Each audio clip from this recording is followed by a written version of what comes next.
चलिए आज हम बात करने वाले हैं मानपुर मोहला के बारे में, ठीक है। और इसे मोहला मानपुर के नाम से जाना जाता है, याद रखिएगा।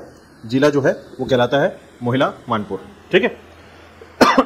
देखिए, तो इस जिले के बारे में एक बात ध्यान रखिएगा,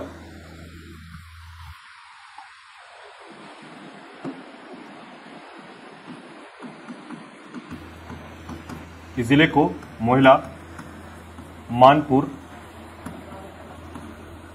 अंबागढ़ चौकी के नाम से जाना जाता है, ठीक है। इसे हम कहते हैं, ठीक है। तो इसको हम शॉर्टकट में इस नाम से जानेंगे। यह जिला है। इसकी स्थापना कब हुई है?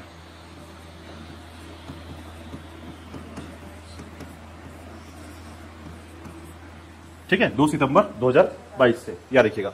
इसका मातृ जिला जो है, मदर डिस्ट्रिक्ट जो है वो है आपका राजनांदगांव, राइट। तो देखिए, आपको सबसे बेसिक बातें तो यही याद रखनी होती है कि ये जिला कब बना है और किस जिले से बना है, ठीक है। साथ ही साथ याद रखिएगा, यह जिला जो है अगर दिशात्मक रूप से देखा जाए तो यह जिला राजनांदगांव का दक्षिण क्षेत्र है, ठीक है। राजनांदगांव का दक्षिण क्षेत्र को जो है मोहला मानपुर अंबागढ़ चौकी के नाम से जो है एक नया जिला बनाया गया, याद रखिएगा, जिसमें 3 तहसीलों को शामिल किया गया था शुरुआती समय में, ठीक है। कौन कौन से तहसील थे उसमें? मोहला, मानपुर, अंबागढ़ चौकी, ठीक है। चलिए, इसके बारे में थोड़ा सा देखिएगा क्या क्या जानकारियां इसके संबंध में मिलती है। तो देखिए, सामान्य तौर पर जो हम जिला पढ़ते हैं या जिला का आधार पढ़ते हैं, उसमें हम पढ़ते हैं ऐतिहासिक पृष्ठभूमि, हिस्टोरिकल बैकग्राउंड, प्रशासनिक स्थिति, भौगोलिक संरचना या स्थिति, सामाजिक और आर्थिक स्थिति और पर्यटन, ठीक है। पर्यटन में जो है धार्मिक, पुरातात्विक क्षेत्र, ठीक है, ये सभी चीज शामिल होती है। तो देखिए, सबसे पहले अगर हम बात करें ऐतिहासिक स्थिति की,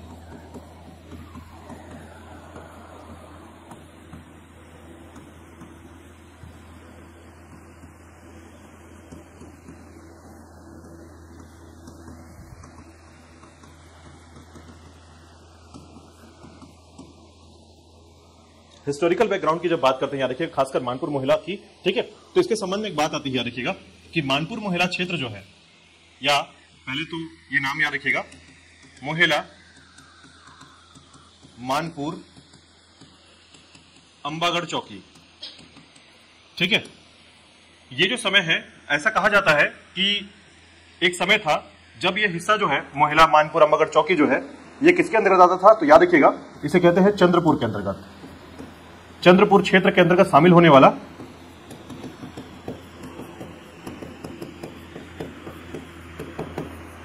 ठीक है। मतलब इसका इतिहास बताता है ये, याद रखिएगा, कि मोहला मानपुर अंबागढ़ चौकी जो है पहले चंद्रपुर साम्राज्य के अंतर्गत आता था, जहां के शासक कौन हुआ करते थे? गोंड राजा, ठीक है। यहां पर जो है गोंड राजाओं का शासन था। याद रखिएगा, राजनांदगांव के आसपास, दुर्ग के आसपास जो राजा ज्यादा डेवलप हुए हैं वो गोंड राजा थे, ठीक है। धमधा में आपको गोंड राजा मिलेंगे, ठीक है। इस क्षेत्र में आपको गोंड राजा मिलेंगे। तो इस क्षेत्र में कई ज्यादा जो है गोंड वंशी राजा रहा करते थे, यानी कि इनका जो वंश हुआ करता था वो थे राजगोंड या गोंड वंशी, ठीक है। इनके संबंध में सबसे पहली जो शासक का नाम मिलता है, याद रखिएगा, पहला जो शासक था इस क्षेत्र में, उसका नाम है संग्राम सिंह। संग्राम सिंह ने जो है सबसे पहले इस क्षेत्र में शासन करना स्टार्ट किया था, ठीक है। और इस क्षेत्र में जो है कई रियासतें थी, याद रखिएगा, इस क्षेत्र में कई रियासतें थी, जैसे कि खासकर कोरची रियासत, पानाबरस रियासत, ठीक है, और मानपुर क्षेत्र, ये सब रियासतों का हिस्सा था। इसमें सबसे बड़ा जो रियासत था वो कौन था? पानाबरस। याद रखिएगा, पानाबर रियासत जो है इन क्षेत्रों के रियासतों में सबसे बड़ा रियासत हुआ करता था, और इन रियासतों में सबसे ज्यादा वैल्यू भी इसी रियासत को मिलती थी, याद रखिएगा, जिसका नाम था पानाबरस, ठीक है। तो यह क्षेत्र था आपका। अब इसके इतिहास की बात करेंगे, याद रखिएगा, जब मोहला की इतिहास की बात करते हैं तो इस संबंध में हमें 2-3 जानकारियां मिलती है। पहला, कि प्रारंभिक समय में जो है यह क्षेत्र गोंडवंशी राजाओं के अंतर्गत आता था, ठीक है। उसके बाद समय बदला और अंग्रेजी शासन में, ठीक है, याद रखिएगा, अंग्रेजी शासन में यह क्षेत्र मराठा तो सभी जगह थे, ठीक है, सभी जगह, लेकिन एक बात समझना है कि उसमें कोई बदलाव नहीं है, ठीक है। देखिए, मैं उसी चीजों को पढ़ाऊंगा आपको या उसी चीजों को समझाऊंगा जहां पर उनके आने के बाद कोई बदलाव आया, ठीक है। अगर मान लीजिए किसी के आने से उस क्षेत्र में शासन करने में कोई बदलाव नहीं है, तो हम सामान्य रूप से पढ़ेंगे उसी को कि हाँ, वहां पर शासन लगातार बस बदला और कुछ नहीं हुआ, ठीक है, उन्होंने किसी क्षेत्रीय इकाई को नहीं बदला। लेकिन जब बात आएगी अंग्रेजी शासन में, तो ये बदलाव आता है। इस समय जो है मध्य प्रांत का हिस्सा बना, ठीक है, और मध्य प्रांत के हिस्से के साथ जो है ये आपके राजनांदगांव दुर्ग का क्षेत्र का हिस्सा बन गया, ठीक है। पहले ये जो हुआ करता था चंद्रपुर के साथ जुड़ा हुआ था, अब उसके साथ जो है ये राजनांदगांव में आ गया, ठीक है। तो ये बदलाव बस है, याद रखिएगा, इनमें बहुत बड़ा इतिहास नहीं है। छोटे, देखिए, हम जरूर कह रहे हैं गोंड राजाओं का शासन है, लेकिन बाकी जो राजा हुआ करते थे, जो कलचुरी शासक थे, इनसे छोटे क्षेत्र में थे ये, ठीक है। तो छोटा क्षेत्र होने के कारण इनमें देखिए छोटी छोटी रियासत, मतलब आप ये कह सकते हैं इनके क्षेत्र में जो है ना 200 गांव, 500 गांव, 700 गांव, इस प्रकार के गांव की स्थिति हुआ करती थी, ठीक है। तो ऐसे में समझिए कि अंग्रेजी शासन जब आया तो इस समय जो है ये हिस्सा मध्य प्रांत में शामिल हुआ, ठीक है, इसको मध्य प्रांत में शामिल कर दिया गया। और जब मध्य प्रांत में ये शामिल हुआ, उसके बाद यह दुर्ग का हिस्सा बना, कब? 1906 में, ठीक है। उसके बाद जो है राजनांदगांव का हिस्सा बना 1973 में, और उसके बाद याद रखिएगा 2 सितंबर को 2022 को यह अपने आप में एक जिला बना, ठीक है। यह क्रम है इसका, याद रखिएगा। मतलब इसके इतिहास में बेसिक बस याद रखिएगा कि इस समय में संग्राम सिंह जो शासक था, वो उसका नाम मिलता है सामने सबसे पहली बार पानाबरस के क्षेत्र में, ठीक है, चंद्रपुर के क्षेत्र में, और पानाबरस उसमें सबसे बड़ा रियासत हुआ करता था, ठीक है। तो याद रखिएगा 2 सितंबर का डेट, ठीक है, ठीक है। तो प्राचीन काल का जो समय था ना, चंद्रपुर राज्य के अधीन ये सभी हिस्से आते थे, उसको चंडो राज्य कहते थे, चंद्रपुर को चंडो राज्य, ठीक है। तो कई बार सुनने को मिल सकता है ऐसा कि चंडो राज्य जो है उसका विस्तार कहां से कहां तक था, तो ये मानपुर क्षेत्र जो है ये सब चंडो राज्य के क्षेत्र में या चंद्रपुर राज्य के क्षेत्र में शामिल होते थे, ठीक है। साथ ही साथ याद रखिएगा इस क्षेत्र को 3 क्षेत्र में बांटा गया था, जैसे कोरची हो गया, पानाबरस हो गया। मानपुर का क्षेत्र जो है ना, ये क्षेत्र कहलाता था आपका, जिसे कहते थे हम लोग कोरचा के अलावा पानाबरस और आमागढ़, ठीक है। यहां पर आपको एक नाम मिलेगा आमागढ़ का नाम, ठीक है। तो इस प्रकार से अलग अलग रियासतों में ये बटा हुआ था, कोरची, पानाबरस और आमागढ़ के नाम से, ठीक है। अब उसमें सबसे बड़ी रियासत क्या थी? पानाबरस थी, ठीक है। समय के साथ जो है ये मध्य प्रांत का हिस्सा बना, क्योंकि इसके बीच का जो इतिहास है वो सामान्य रूप से रहा है, ठीक है। मतलब यहां पर गोंड शासक लगातार रहे, मराठा के आने के बावजूद जो है वो उनके अधीन काम करते रहे, ठीक है। और समय दर समय जो है याद रखिएगा गोंड शासकों ने अलग अलग समय में यहां पर वर्चस्व स्थापित किया था, ठीक है। मराठा के समय में भी रहे थे, लेकिन याद रखिएगा कि ये अधीन रहते थे। अधीन रहने का मतलब है मराठा शासन के अधीन चलने का काम किया इन्होंने, ठीक है। उसके बाद जब अंग्रेजों का वर्चस्व आया या अंग्रेजों का शासन स्टार्ट हुआ, तो मध्य प्रांत में शामिल हो गई है, ठीक है। और मध्य प्रांत में शामिल हुए तो फिर दुर्ग का हिस्सा बना, दुर्ग के बाद फिर राजनांदगांव का हिस्सा बन गया, और उसके बाद जो है अलग से जो है एक जिला बन गया, याद रखिएगा, है ना। तो ये इसका इतिहास याद रखिएगा, आपके मानपुर महिला का इतिहास है। अब देखिएगा इसके बाद प्रशासनिक स्थिति देखिएगा।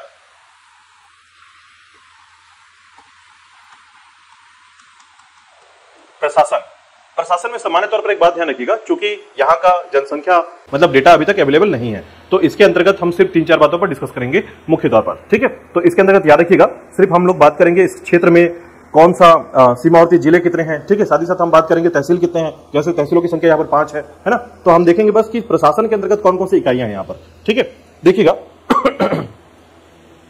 प्रशासन के अंतर्गत इकाइयों की बात करते हैं, तो इस क्षेत्र में कौन कौन सी प्रशासनिक इकाइयां हैं, तो याद रखिएगा सबसे पहले इसका मात्र जिला तो आपने याद रख लिया है, राजनांदगांव से बना है ये। किस संभाग में आता है ये? दूर संभाग के अंतर्गत आता है, ठीक है। साथ ही साथ याद रखिएगा यहां पर सीमावर्ती जिले कितने हैं,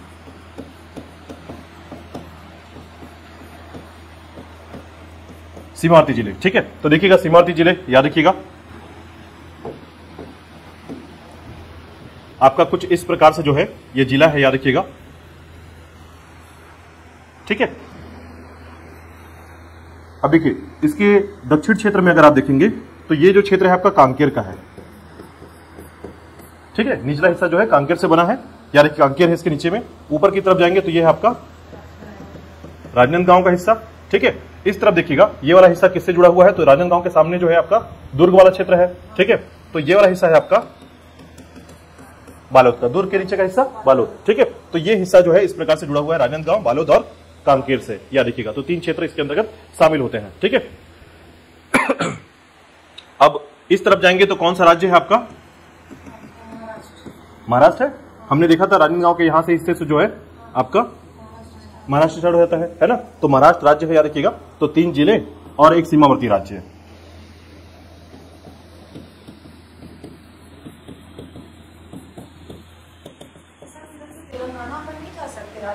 कहीं भी जा सकते हैं आप, लेकिन डायरेक्ट नहीं जा सकते। नहीं, इसमें नहीं जा सकते आप। अभी आप बहुत नीचे जाएंगे तब जाकर तेलंगाना पहुंचेंगे, ठीक है। तेलंगाना राज्य जो है ये आपके बीजापुर को टच करता है, ठीक है। तो बीजापुर जाएंगे तब तेलंगाना पहुंचेंगे। ये तो महाराष्ट्र है। महाराष्ट्र से होकर जाएंगे तो अलग रूट पड़ेगा, ठीक है। डायरेक्ट जाना है छत्तीसगढ़ से तेलंगाना तो बीजापुर से होकर जाना पड़ेगा, ठीक है। चलिए देखिएगा, इस क्षेत्र में जो है तहसीलों की संख्या कितनी है, ठीक है। तो तहसील जो है आपके 5 है और विकासखंड जो है आपके 3 है, याद रखिएगा। विकासखंड क्षेत्र 3 आते हैं इसके अंतर्गत, ठीक है।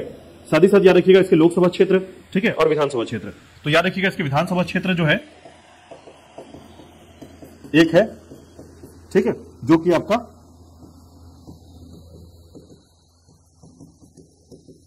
मोहिला मानपुर क्षेत्र में शामिल होगा। और याद रखिएगा यह क्षेत्र जो है एसटी आरक्षित है, याद रखिएगा, ठीक है। तो याद रखिएगा मोहिला मानपुर क्षेत्र है ना। इसके अलावा याद रखिएगा इन क्षेत्र में जो है आपका जो लोकसभा क्षेत्र है, उस लोकसभा क्षेत्र में याद रखिएगा ये राजनांदगांव के अंतर्गत आता है, ठीक है। मतलब यहां जब वोट होगा लोकसभा के लिए तो ये राजनांदगांव के क्षेत्र के लिए वोट देंगे, याद रखिएगा। अपने ही क्षेत्र में वोट देंगे, बट नाम क्या रहेगा कॉन्स्टिट्यूएंसी का? राजनांदगांव, ठीक है। इसके साथ ही याद रखिएगा यहां का नेशनल हाईवे क्या है? कल मैंने बताया था आपको नेशनल हाईवे यहां का राष्ट्रीय राज्य मार्ग NH 930, ठीक है। 930 जो है यहाँ का नेशनल हाईवे है, याद रखिएगा, ठीक है। तो ये था इसका प्रशासन क्षेत्र, याद रखिएगा। चलिए भौगोलिक क्षेत्र देखिएगा इसके अंतर्गत।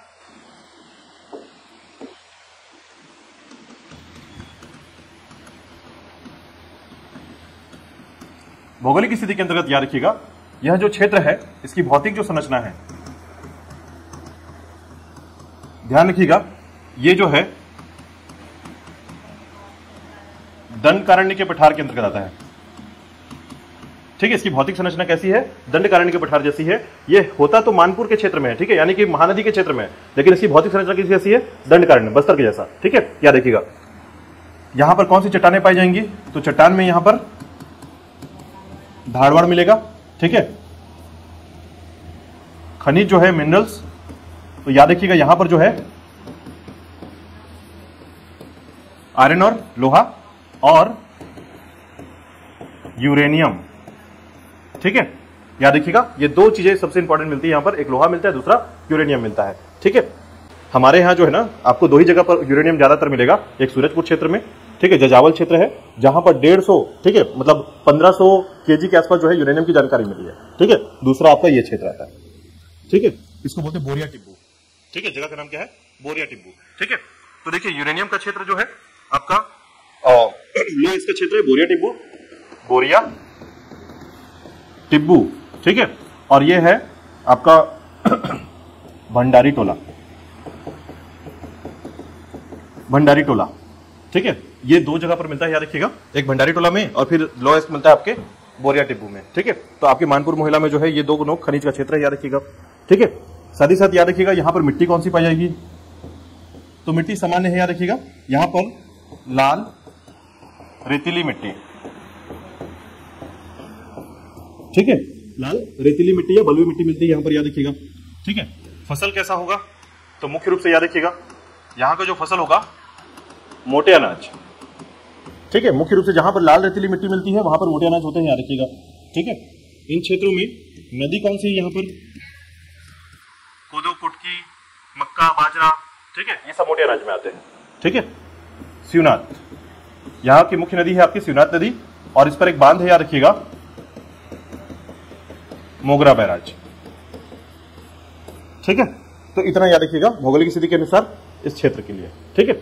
चलिए मैप में देखते हैं कुछ चीजों को और लास्ट एक पर्यटन देखेंगे। पर्यटन में बहुत सारा क्षेत्र नहीं मिलेगा, यहां पर 2-3 क्षेत्र मिलेंगे, ठीक है। देखिएगा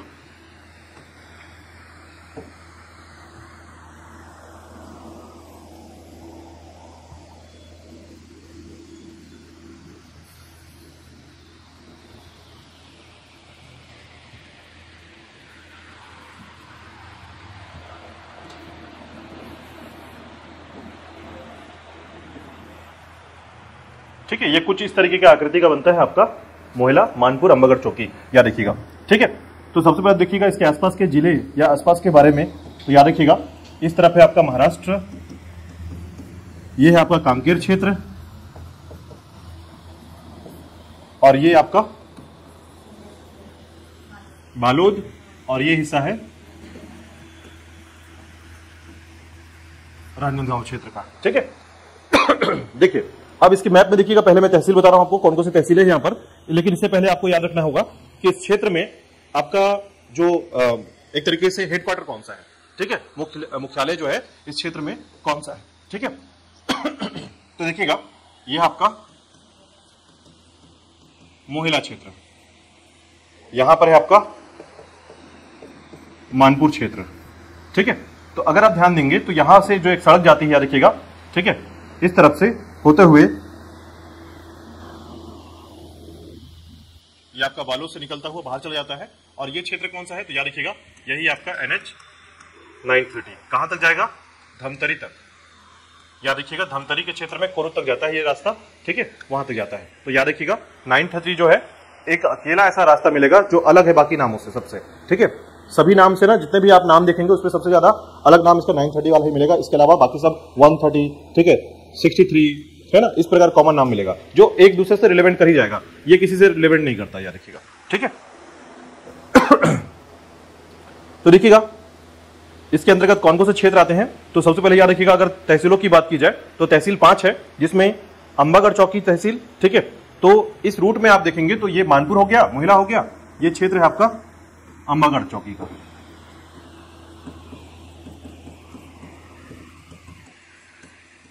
अंबागढ़ चौकी। ठीक है, तो राजनांदगांव से जो रूट आती है याद रखिएगा वो इस तरीके से ज्वाइंट करती है किसको, अंबागढ़ चौकी के क्षेत्र को इस क्षेत्र से। ठीक है, और यहां से होते हुए मानपुर से होते हुए वापस ये जो है कांकेर की तरफ चली जाती है। ठीक है, तो ये आपको ध्यान रखना है SH 7 का हिस्सा। ठीक है, SH 7 जो है इस तरफ में आता है और 5 इधर आता है आपके बालोद क्षेत्र में। ठीक है, इसी प्रकार देखिएगा अगर और क्षेत्रों की बात करें यहां पर और कौन कौन से क्षेत्र आते हैं, तो याद रखिएगा खड़गांव और उसके बाद औधी। ठीक है, तो ये जो क्षेत्र है आपका इसे बोलते हैं औधी क्षेत्र, औधी। ठीक है, ये भी तहसील है, याद रखिएगा यहाँ का औधी। ठीक है, और एक नाम याद रखिएगा जिसे कहते हैं खड़गांव, तो ये खड़गांव क्षेत्र जो है इस हिस्से में है खड़गांव। ठीक है, ये खड़गांव क्षेत्र, तो ये आपके तहसील हो गए, याद रखिएगा। और 3 विकासखंड कौन कौन से, तो अंबागढ़ चौकी, मोहिला और मानपुर विकासखंड में आता है। ठीक है, याद रखिएगा। चलिए पर्यटन की बात करते देखिएगा यहाँ पर कौन कौन से पर्यटन है, तो पर्यटन के नाम पर बस ध्यान रखिएगा इस क्षेत्र में आपको 2 से 3 पर्यटन मिलेंगे। ठीक है, पहला तो याद रखिएगा मोगरा बैराज, अब ये जो है पर्यटन में शामिल है क्योंकि ये जो है घूमने का एक क्षेत्र हो चुका है, याद रखिएगा। ठीक है, उसके अलावा जो है आपको याद रखना है कुछ मंदिर। ठीक है, जैसे कि आपका अंबागढ़ क्षेत्र से जो है कुछ मंदिरें हैं जिनको धार्मिक रूप से देखा जाता है कि प्राचीन मंदिर है इस क्षेत्र में। ठीक है, जैसे देखिएगा कौन कौन से क्षेत्र आते हैं, तो पहला है अंबा देवी मंदिर।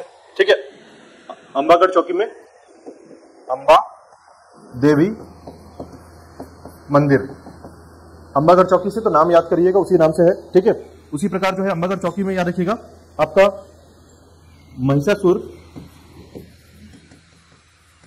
मर्दिनी मंदिर आता है। ये दोनों कहां पर है, अंबागढ़ चौकी में है, याद रखिएगा अंबागढ़ क्षेत्र में। ठीक है, एक है आपका अंबा देवी मंदिर और दूसरा है आपका धार्मिक स्थलों में महिषासुर मर्दिनी मंदिर, याद रखिएगा। सबसे प्राचीन अगर मंदिर की बात की जाती है तो यही सबसे ज्यादा प्राचीन मंदिर है इस क्षेत्र में, याद रखिएगा। ठीक है, यानी ये प्राचीन क्षेत्रों में या प्राचीन धार्मिक क्षेत्रों में शामिल है। ठीक है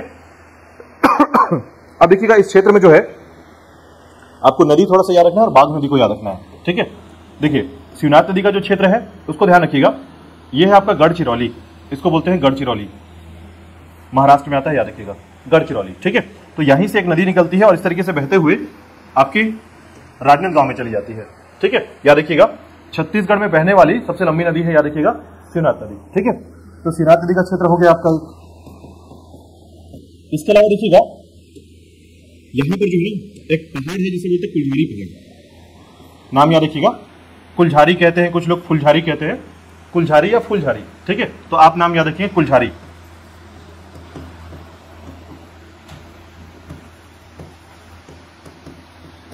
कुलझारी पहाड़। तो कुलझारी पहाड़ के अंतर्गत याद रखिएगा यहां से एक नदी निकलती है जिसको कहते हैं बाघ नदी, इस तरफ जाती है। ठीक है, तो छत्तीसगढ़ की नदी है, यहां से निकल कर जाती है, इसे बोलते हैं बाघ नदी। तो नाम याद रखिएगा, कई बार एग्जाम में पूछा गया क्योंकि लोग इसको जानते ही नहीं है। ठीक है, बाघ नदी, टाइगर। ठीक है, ध्यान रखिएगा ये बाघ नदी जो है छत्तीसगढ़ के आपके अंबागढ़ क्षेत्र से निकलता है, यानी कि आपके जो है मानपुर मोहला क्षेत्र से निकलता है। और महाराष्ट्र के क्षेत्र में ना एक नदी बहती है, याद रखिएगा वेनगंगा, उसमें जाके मिल जाती है। ठीक है, और फिर ये वेनगंगा कहां आती है, आपके इंद्रावती नदी मिलने आती है। ठीक है, तो घूम फिर कर वापस छत्तीसगढ़ आते हैं ये पानी, इसलिए बोलते हैं कि बाघ नदी जो है वेनगंगा के माध्यम से छत्तीसगढ़ में आता है वापस। ठीक है तो याद रखिए कुलझारी पहाड़ी को, इसको बोलते हैं गढ़चिरौली, भूलिएगा मत इसको। ठीक है, क्योंकि अगर आपसे पूछा जाए कि शिवनाथ नदी कहां से निकलती है तो आप क्या बोलेंगे, गढ़चिरौली महाराष्ट्र से। ठीक है, लेकिन आपसे पूछा जाए कि छत्तीसगढ़ में कहां से प्रवेश करती है तो आप बोलेंगे पानाबरस से। ठीक है, अभी मैंने पानाबरस शब्द बताया था आपको, तो याद रखिएगा यह हिस्सा कहलाता है पानाबरस का पहाड़। ठीक है, पहले क्या हुआ था ना, पहले यही माना जाता था कि शिवनाथ नदी कहां से निकलती है, पानाबरस के पहाड़ से। ठीक है, पानाबरस का पहाड़, अंबागढ़ चौकी वाला क्षेत्र, ऐसा बोला था इसको। ठीक है, लेकिन याद रखिएगा अब जो है ना, थोड़ा सा जब सर्वे हुआ तो पता चला थोड़ा सा और आगे से निकलता है, फिर महाराष्ट्र से निकलने लग गया, गढ़चिरौली से। ठीक है, याद रखिएगा। तो ये 2-3 बातें याद रखिएगा इसके अंतर्गत। ठीक है, एक नदी है आपका शिवनाथ नदी और दूसरी नदी है आपकी बाघ नदी। ठीक है, अब देखिए इसके अलावा जो है आपको आर्थिक और सामाजिक स्थिति के साथ बस यहां पर ध्यान रखना है कि यहां पर जो है कौन कौन से लोग रहते हैं या किस प्रकार से लोग रहते हैं, जनजाति में कौन से लोग रहते हैं। ठीक है, तो याद रखिएगा कांकेर के क्षेत्र में और इस क्षेत्र में ज्यादातर आपको जो लोग मिलेंगे, ठीक है, ठीक है, हाँ, हल्बा और गोंड लोग। ठीक है, यानी जनजाति में यहां पर हल्बा जनजाति और गोंड जनजाति मुख्य रूप से यहां निवास करते हैं, याद रखिएगा। ठीक है, और अगर हम बात करें यहां की आर्थिक स्थिति की तो याद रखिएगा आर्थिक स्थिति संपन्नता जो है यहां पर किस पर आधारित है, तो याद रखिएगा फसल पर और साथ ही साथ जो है आपकी खनिज पर। ठीक है, 2 चीजों के लिए याद रखिएगा, एक बोरिया टिब्बू को याद रखिएगा और दूसरा आपका भंडारी टोला। ठीक है, बोरिया टिब्बू क्षेत्र कहां पर है, तो ये आपका बोरिया टिब्बू है। बोरिया टिब्बू में क्या मिलता है, लॉयस मिलता है। ठीक है, और यूरेनियम मिलता है आपका भंडारी टोला। याद रखिएगा, भूलिएगा मत कभी एग्जाम में ना, जो यूनिक होता है ना, जो रेयर है, वो बहुत इंपॉर्टेंट है, याद रखिएगा। जजावल और भंडारी टोला, इसको एकदम मत भूलिएगा किसी भी स्थिति में, मतलब आपके दिमाग में बसा हुआ होना चाहिए 2 जगह, एक जजावल जो सूरजपुर में है और दूसरा भंडारी टोला जो मानपुर में आता है। ठीक है, यहां पर है आपका अंबागढ़ चौकी और इस तरफ है आपका, याद रखिएगा, अंबा देवी मंदिर। ठीक है, ये अंबा देवी मंदिर का क्षेत्र है। ठीक है, ये बोरिया टिब्बू का क्षेत्र है। अच्छा, एक बात ध्यान रखिएगा, खड़क गांव जो है ना, इस क्षेत्र मोहला के इस रूट के पास पड़ता है आपका, ये है खड़क गांव, खड़गांव कहते हैं, खड़गांव। ठीक है, ये क्षेत्र है आपका। ठीक है, खड़गांव। तो 5 तहसीलों का क्षेत्र, 3 विकासखंड क्षेत्र। ठीक है, अभी इसका जो विस्तार हुआ है ये बहुत अच्छे से नहीं हो पाया है, लेकिन आने वाले समय में आपको यहाँ पर एक बड़ा एक विस्तार दिखेगा, क्योंकि प्राकृतिक सौंदर्यता यहाँ पर काफी अच्छा है, याद रखिएगा। यानी आप कह सकते हैं कि प्राकृतिक जो दृश्यांकन है इस क्षेत्र का, ये बहुत मनोरम है। ठीक है, प्राकृतिक क्षेत्रों के लिए जाना जाता है मानपुर मोहला को, याद रखिएगा। ठीक है, तो ये था आपका मानपुर मोहला, जिसके बारे में इतना आपको याद रखना है। ठीक है, चलिए।